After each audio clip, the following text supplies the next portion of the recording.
Hello. Hello. Let's see. YouTube, Facebook, and LinkedIn. My name is Christina French, and I'm a textile upcycling entrepreneur, activist, artist. Been doing this a long time, and I'm really excited about a couple big projects I have coming up that I want to talk to you about.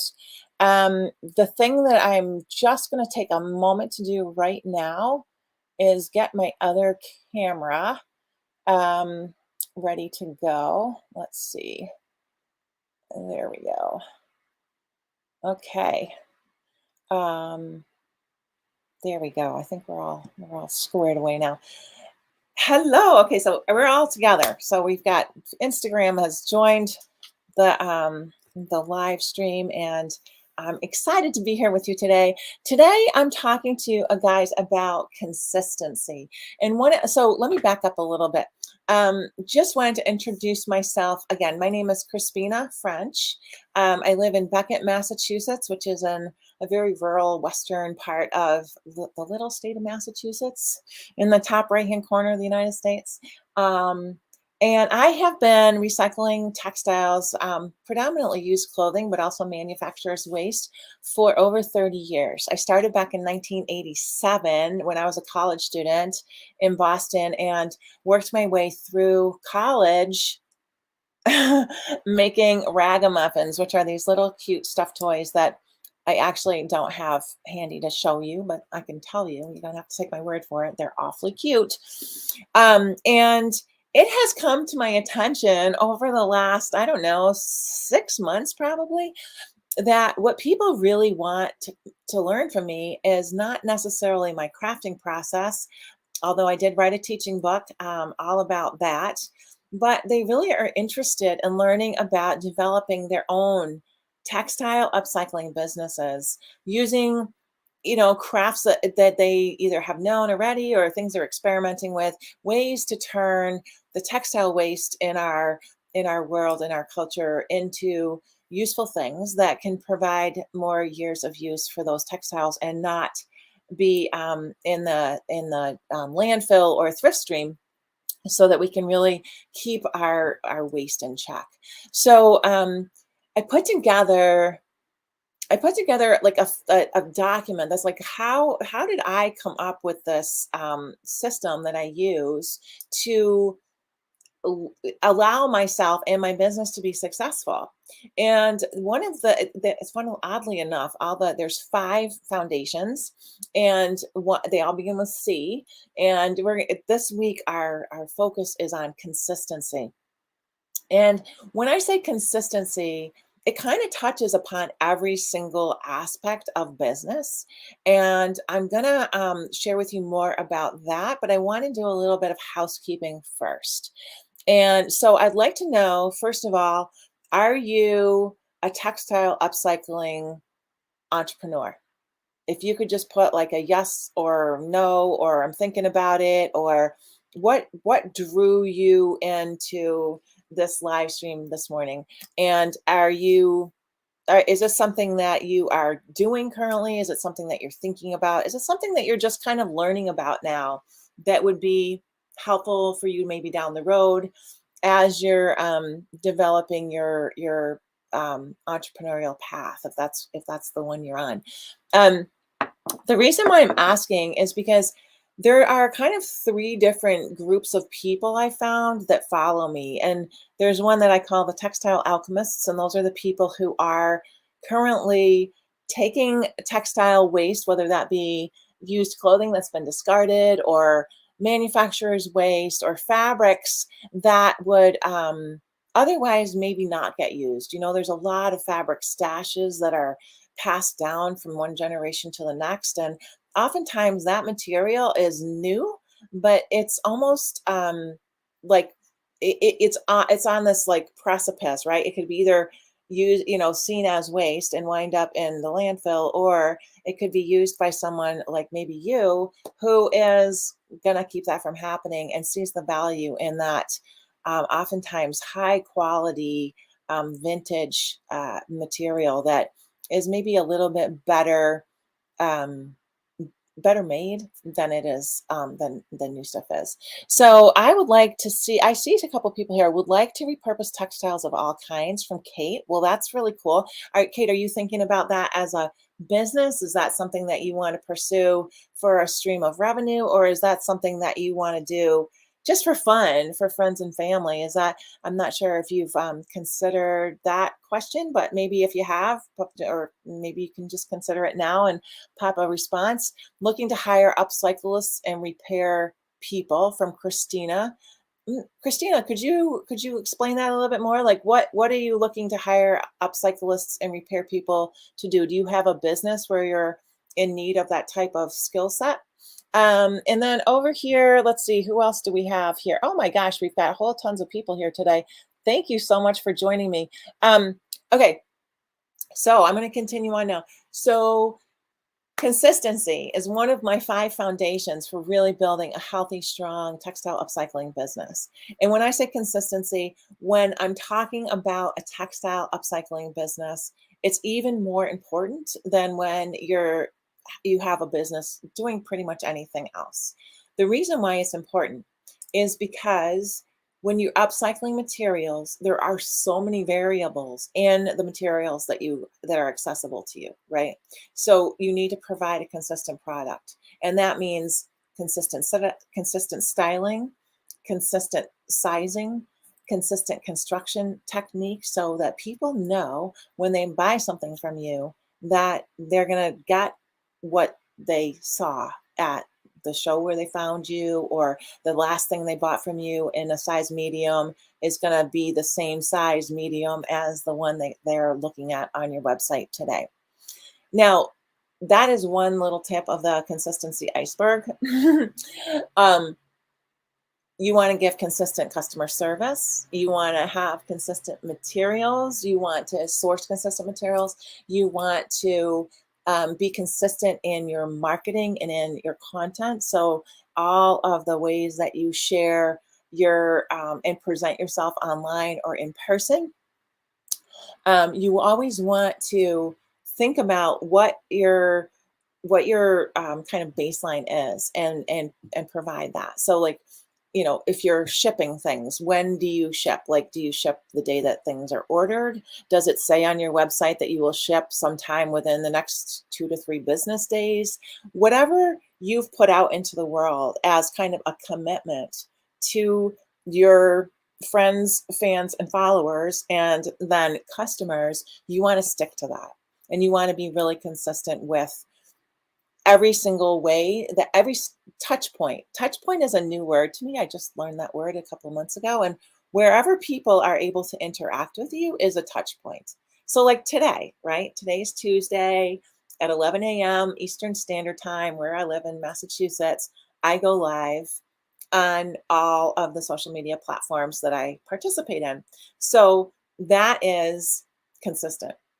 No matter what, you can count on me being here on Tuesday, sharing something about textile upcycling and how you can take your textile upcycling craft or hobby or entrepreneurial business and make it profitable and make it really serve you, your ideal lifestyle, and nurture the planet all at once. So does anybody have any questions about consistency? I'm seeing here. So there's a couple comments coming in that I always welcome. The other thing I would like to know is if you're watching this live or if you're catching this as a recording. And if you could just post that up in the comments, that is really helpful information for me as well. It really helps, the social media algorithms love it when people participate. So the more participation that you can share with me, if this is something of interest, if this is if I'm speaking to your needs and this is valuable, helpful information for you, that really helps me if you can just pop comments right in the stream. And thank you, Kate. Thank you, Christina.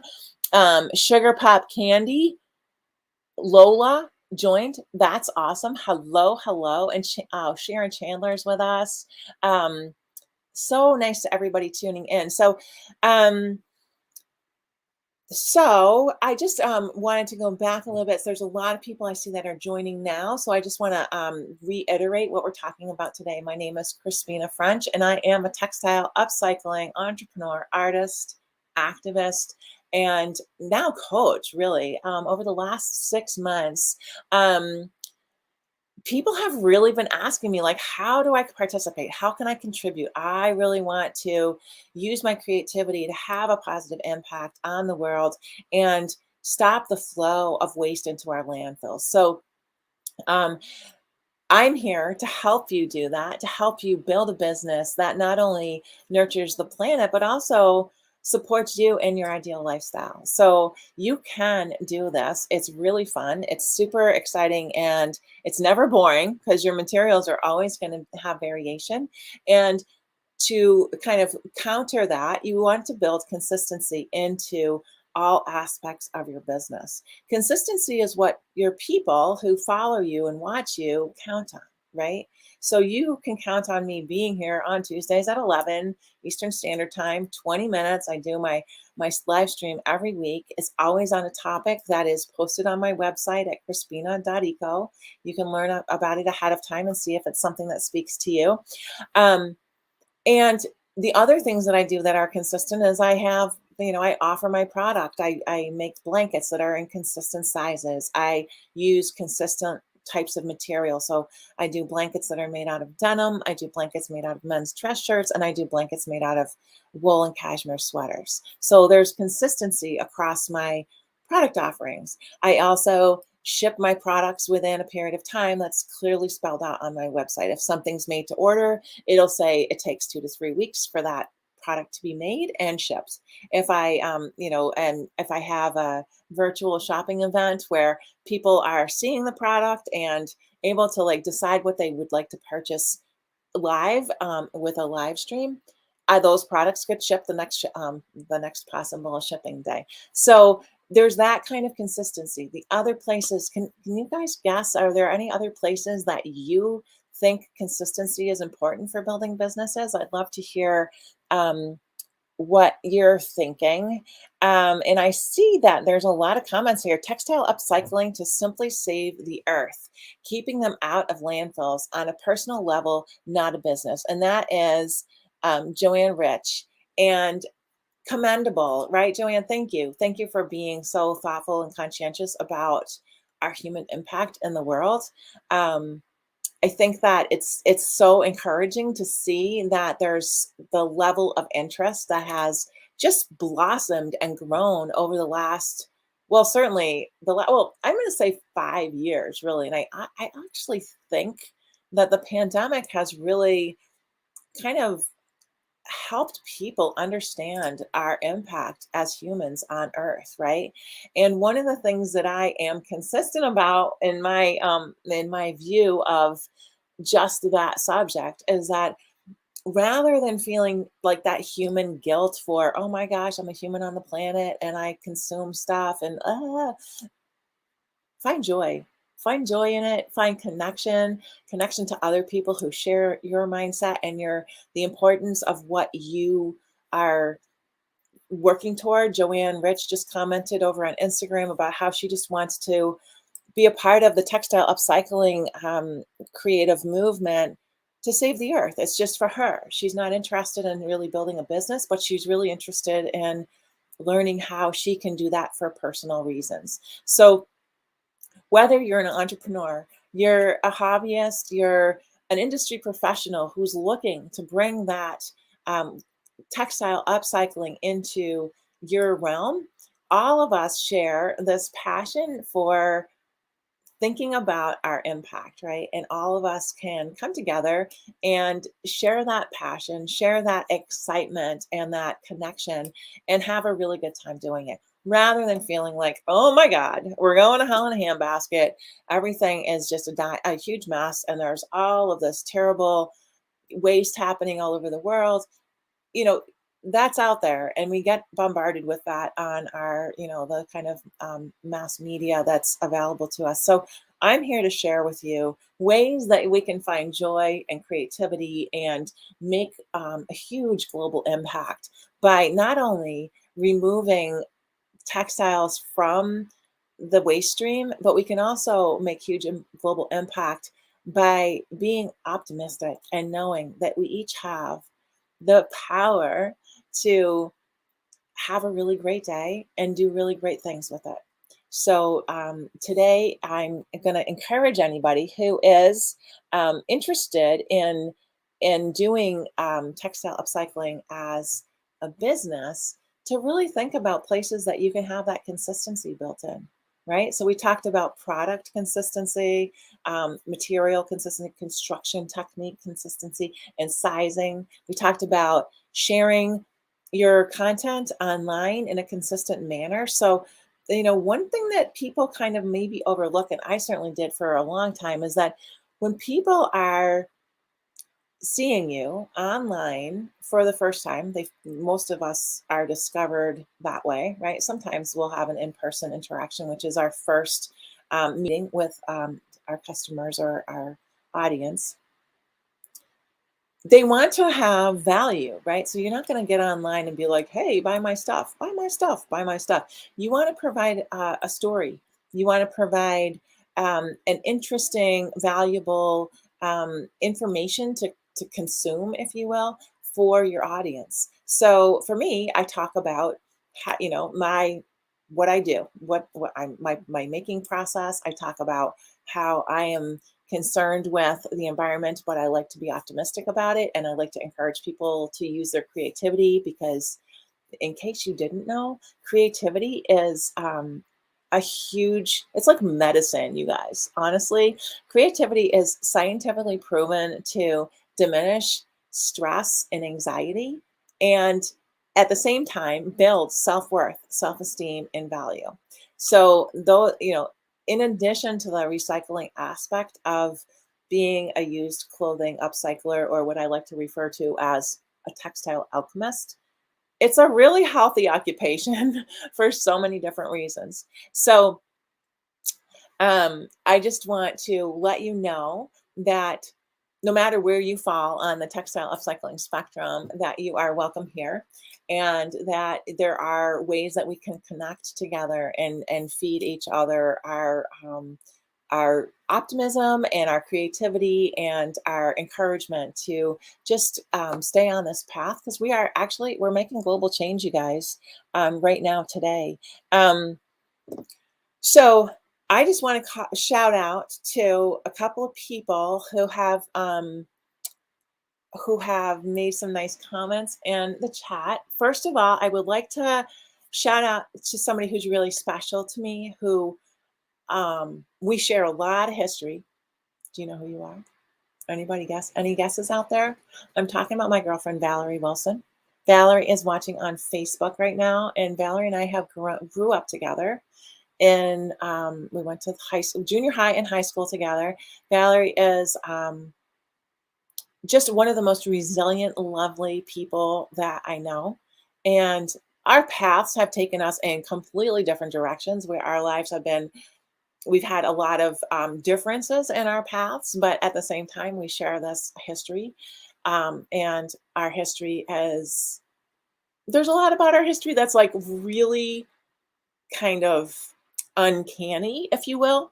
And we'll talk more about that another time. But I just want to say, Valerie Wilson, you are a rock star. You are a role model. You're a beautiful human in the world. And thank you so much for being with me today and in my heart every day. And I just think you're the best.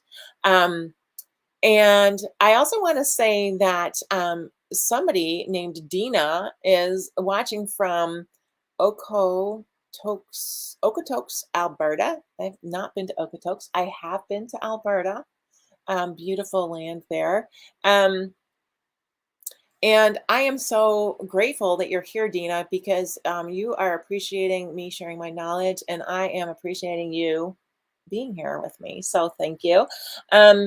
So I try to keep these Tuesday morning segments to 20 minutes. We're just at 11:21. I did actually hop on a little bit late today. So two things before I go.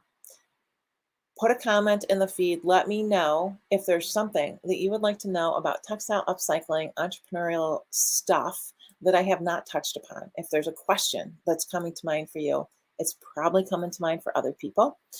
And I want you to mark your calendars, you guys.